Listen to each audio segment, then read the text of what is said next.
Hi there. In today's tutorial, we will show you how to search for movie files in Google Drive.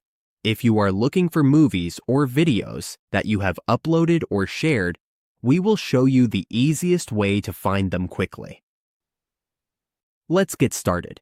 If you have a lot of videos in your Google Drive and you want to find a specific one, all you need to do is go to the search bar at the top of the page. For example, let's say we want to find a movie by its title. We will type the title into the search bar. For this example, we will type "how to." Now we will see results appear as we type. Any video or movie files will show up here. If a file ends in .mp4, that means it is a video or movie file. Let's use one of these results as an example.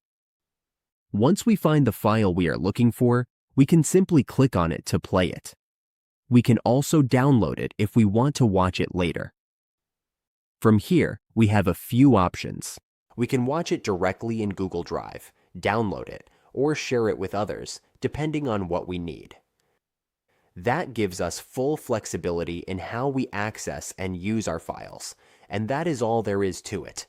We have shown you how to quickly search for movie files in Google Drive. Just remember to always access and share content legally and responsibly.